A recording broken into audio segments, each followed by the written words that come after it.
दोस्तों जय Siya Ram. Next question number 11 जो आया हुआ है आपका एसएससी में आया हुआ है, सीएचएसएल में आया हुआ है दोस्तों, और सिलेक्शन बोर्ड में भी आया हुआ है। ये क्वेश्चन बहुत इम्पोर्टेंट क्वेश्चन है दोस्तों।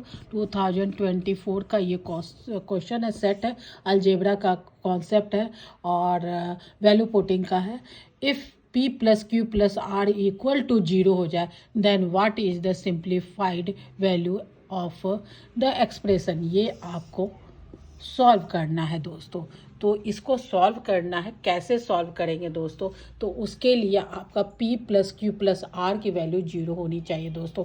तो जहाँ पर वैल्यू पुटिंग ही बेस्ट होता है दोस्तों, ये मैं आपको समझाने के लिए इतना डिटेल में जा रही हूँ। अदरवाइज ये जो आंसर मैं अभी आपको बता दूँ, बट मैं चाहती हूँ कि आप भी इसको क्लियर कर लो, तो आप भी विद इन ए सेकेंड इसका आंसर बता सकते हो।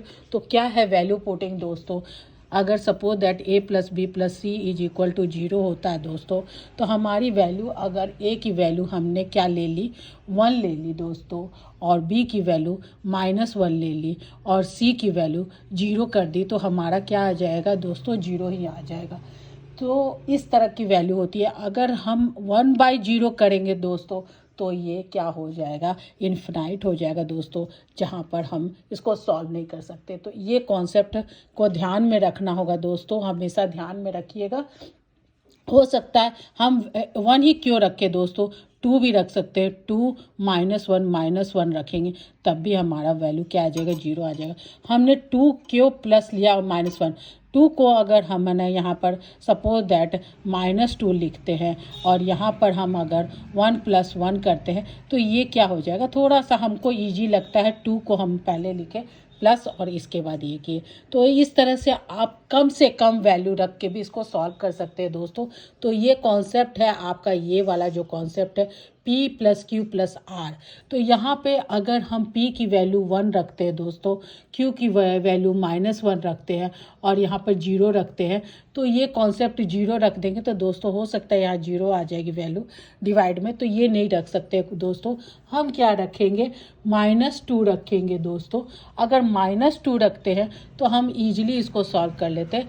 -2 रख लेते हैं और यहाँ पर 1 रख लेते हैं और यहाँ 1 रख लेते हैं दोस्तों। ये भी हम रख सकते हैं, जैसा मैंने आपको बताया, -2 भी रख सकते हैं, +2 भी रख सकते हैं। तो मैंने -2 इसलिए लिया क्योंकि हमें सॉल्व करने में ईजी होगा। तो यहाँ पर हमने P की वैल्यू -2 रख ली है, Q की वैल्यू क्या रख ली है? 1 रख ली है, और R की वैल्यू 1 रख ली है। अब इस क्वेश्चन को ईजिली सॉल्व कर लेंगे दोस्तों। तो यहाँ p² डिवाइडेड बाई क्या है? P माइनस R है। तो P का स्क्वायर करेंगे तो ये क्या हो जाएगा? 4 डिवाइडेड बाई क्या आ जाएगा? 4 हो जाएगा दोस्तों। यहाँ पर P की वैल्यू क्या हो जाएगी दोस्तों? यहाँ पर p² है, सॉरी, ये ध्यान रखिएगा दोस्तों, p² है। तो p² है तो यहाँ पर 4 माइनस क्या हो जाएगा? 1 हो जाएगा दोस्तों, प्लस यहाँ पर 1 हो जाएगा 1, और 1 माइनस क्या हो जाएगा दोस्तों? ये माइनस माइनस प्लस हो जाएगा, तो यहाँ पर क्या हो जाएगा? 1 + 2 हो जाएगा दोस्तों। यहाँ पर भी 1 हो जाएगा दोस्तों, और यहाँ पर भी ये वैल्यू क्या आ जाएगी? 1 माइनस और माइनस माइनस क्या हो जाएगा? प्लस हो जाएगा, तो ये भी 2 हो जाएगा। 4/3 + 1/3 + 1/3, ये क्या आ जाएगा? 6/3, ये 2 आ जाएगा। इसका आंसर ऑप्शन नंबर बी। तो बेसिक हमको यहाँ बेस क्या है इससे मतलब नहीं, हमको क्या करना है? आपका वैल्यू पुटिंग पर हमें हमेशा फोकस करना है कि वैल्यू पुटिंग से हम क्या कर सकते हैं, इजी कर सकते हैं किसी भी क्वेश्चन को दोस्तों। तो हमें कॉन्सेप्ट हमेशा ध्यान रखना होगा। कॉन्सेप्ट को हम अगर ध्यान रखेंगे दोस्तों, तो हम कोई भी क्वेश्चन को शॉर्ट फॉर्म में ईजिली बना सकते हैं दोस्तों।